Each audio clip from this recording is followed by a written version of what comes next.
recording. You're not in focus or in frame. Okay. I could fix it. Okay, I could fix it. I could fix it.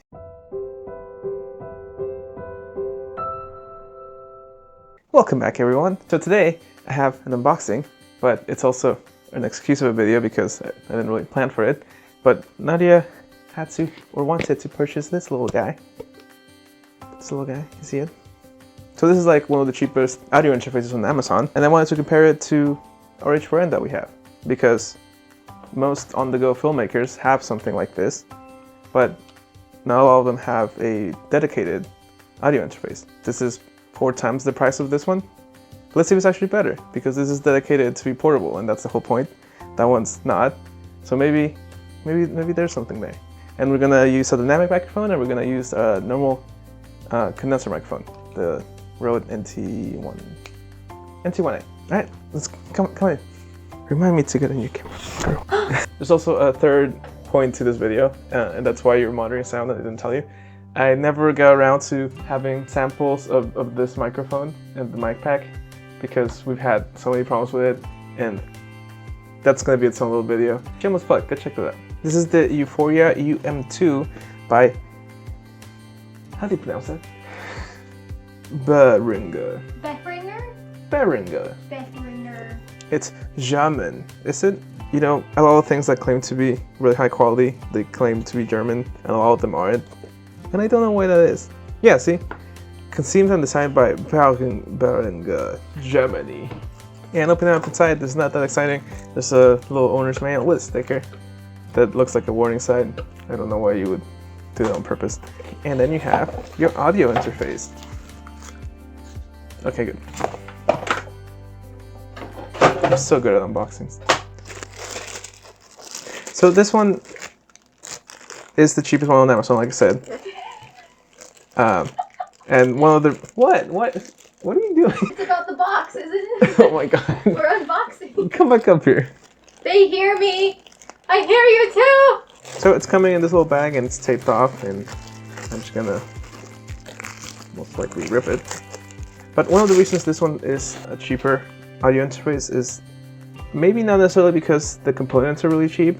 It has a, oh god, why do they have that? It's called Sennheiser. Yeah, Sennheiser mic preamp, and it's supposed to be pretty high quality according to the brand anyways. And they have larger ones of these with more inputs. This one only has one. That's part of why it's so cheap. But again, the preamp supposedly is not that bad. But we'll do some tests and find out. And to compare size to the H4N, it's a little bit bigger. So in the front we have the microphone input. Again, XLR or line. It's one of those that you can do both, like the H4N. It has a singular line input. Next to each we have a clip light. So if you're clipping the microphone, that will blink red or turn red. And you have a signal one that will turn green whenever you have something plugged in. You have a direct to monitor button, which I'm not 100% sure what it does, but I'm guessing it has to do something with the monitoring output, but I'm not sure what the difference would be. And up top you have your mic gain knob. It's an analog knob, so there's no like clicks like on the H4N. You have your line input gain, and you have your output. Not gain, I don't know what this would be. And on the back you have your outputs, 2 line outputs, and a USB for, an audio interface.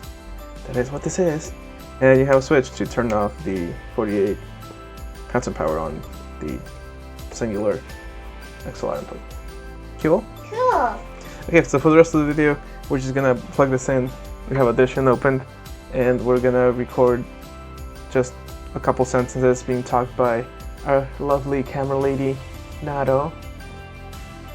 And then we'll do a noise for performance.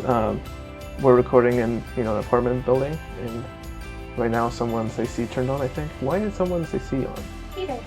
Oh, and this computer's also going to be on. It's not the quietest computer in the world, but it's also not the loudest. If we can't tell the difference between using either of the two, then fine. And you could argue that you might see a difference in the vacuum, but if you can't tell in your regular use case scenario, then I don't see a problem with that. Okay, so right now you're trying to decide what you want to read. Go ahead and read some titles. I have Edgar Allan Poe. I have all Stephen King books. I have an anatomy textbook. medical terminology. Le Petit Prince. You read that, I have Carrie. You might cry? Oh, let's read that then. I want you to cry. Cry. The Little Prince. So I put the other microphone here, the lavalier one. So I'm trying to get closer. And we'll also do a comparison with the lavalier. Where's the lav? Oh, it's right here. Yeah. We are now recording on the Euphoria UM2. Okay, today I'm going to read for you The Little Prince just to make Pablo cry because it's his favorite childhood book. I'm going to read until you cry.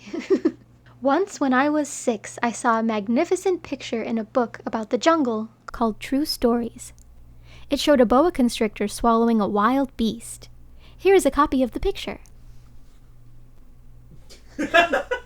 In the book, it said, boa constrictors swallow their prey whole without chewing. Afterward, they are no longer able to move, and they sleep during the 6 months of their digestion. In those days, I thought a lot about jungle adventures, and eventually managed to make my first drawing using a colored pencil. My drawing number 1 looked like this. I showed the grown-ups my masterpiece, and I asked them if my drawing scared them. They answered, "Why be scared of a hat?" My drawing was not a picture of a hat. It was a picture of a boa constrictor digesting an elephant. Then I drew the inside of the boa constrictor so the grown-ups could understand. They always need explanations. My drawing number 2 looked like this. The grown-ups advised me to put away my drawings of boa constrictors outside or inside and apply myself instead to geography, history, arithmetic, and grammar.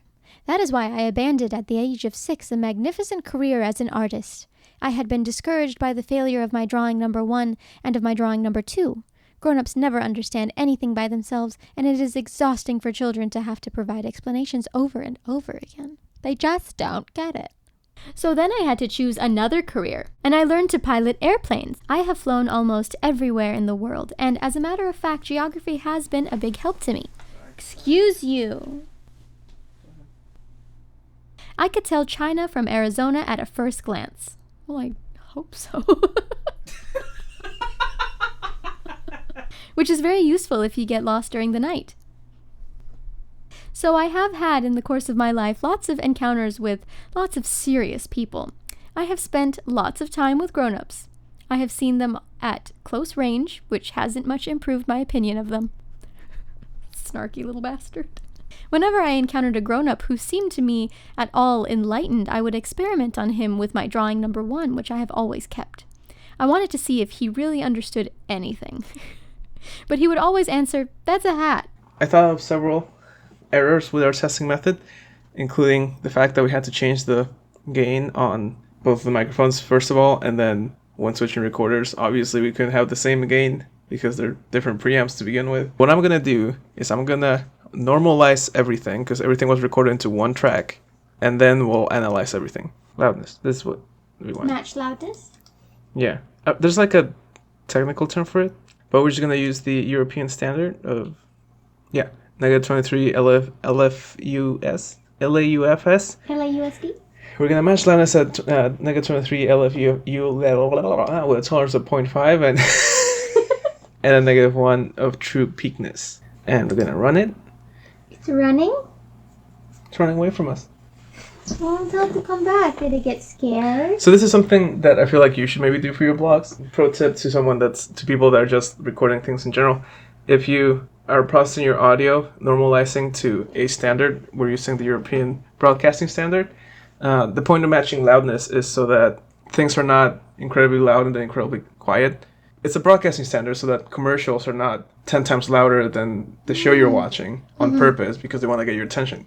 So everything has to adhere to this standard. I hate when they do that. Yeah, but it used to happen more before than it does now because now they have those standards. Now they do it mostly on channels where older people are watching.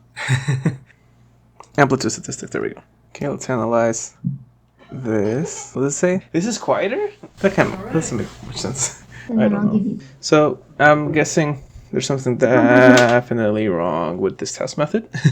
Well, that didn't work, so here's our opinion instead. Once when I was 6, I saw a magnificent picture in a book about the jungle called True Stories. I have flown almost everywhere in the world, and as a matter of fact, geography has been a big help to me. Excuse you. What do you think? How did it sound to you? Which one did you enjoy the most? I think I enjoyed the Rode with the Euphoria. More than with the Zoom? Well, Let's listen to it again. I didn't realize that that's what that was. Or stars. I would put myself on his level and talk about bridges and golf and politics and neckties. And my grown-up was glad to know I was such a responsible, reasonable person. I'm dyslexic. Once when I was 6, I saw a magnificent picture in a book about the jungle called True Stories. It showed a boa constrictor swallowing a wild beast. No, the other one sounds Here's a better. copy of the... You think? I actually like this one more. I don't know. I wanted to Can't see if tell. he really understood anything. 6. I saw a magnificent... Okay, so last test. I want to see if the headphones help or hurt anything. I think I like the Zoom more. I don't know. You can't tell? No. I can tell that they're different. I just don't know which one's better. It almost sounds like it's the same thing. It's pretty similar, yeah? Yeah, it's very, very similar. It's slightly more crisp on the H4N. Like, so slightly. You just can't really... So I was trying to visualize if there is a difference in the response curve, which is mostly dictated by the microphone, but the preamp does play a role in that, and I can't really tell. I think the Behringer has more on the low end, which is not necessarily a desirable thing, but it's also so insignificant that I think it's something you can definitely get rid of just with some equalization. You can make them sound pretty much the same.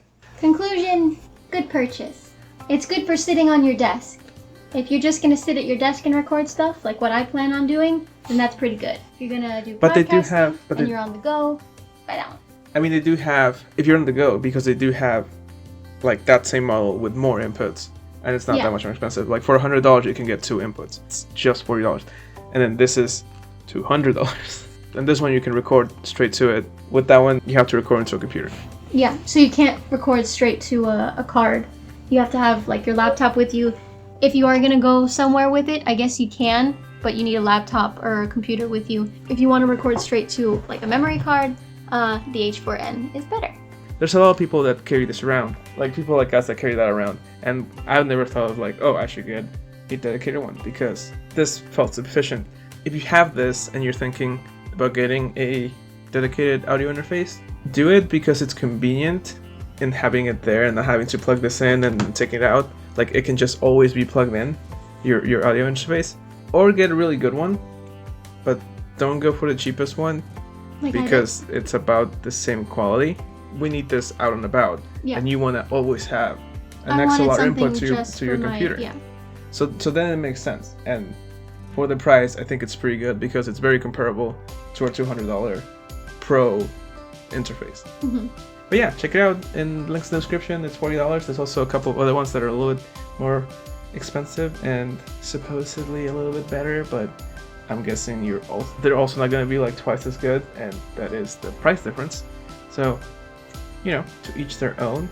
This is a great starter kit, and if you only need one input, I don't know. I think it's great, and you seem to be pretty satisfied. Yeah. I think it looks pretty I can't wait to elegant get in your started. desk. Yeah, I like the way it looks on my desk, especially with that styrofoam piece right next to it. Yeah, that. But with that, thank you for joining us on this very unconventional video, although everything I make now is unconventional, as you might tell. I don't know when this is going up. This is 2019, and the only reason I say that is because I recorded several videos in 2018 that are going up now. So, maybe it's not 19 when you're watching. Maybe it's 20, 21. 30. Alright, thank you guys so much for watching. Make sure to like this video if you liked it, and comment down below what you think, how you think each one sounds, and what your opinion is, and if you're gonna... Oh, no, don't do that. Oh no, don't do that. Ah! See you next time, bye-bye! As always, links are in the description down below. Like if you like the... Did you say that right? Yes, I did. You're still here. Leave. Click away. Subscribe first before you leave. Okay, bye. Oh, and if you want to know the story behind I this... said bye twice. That's fine. And if you want to know the story behind these wireless microphones, which are either decent or horrible depending on your opinion of what you've just watched, I have an unboxing which has horrible sound because I forgot to take the sound off my wired lavaliers, and that was a year ago. So benefits of having wireless. You don't have to worry about that stuff. But go check that out.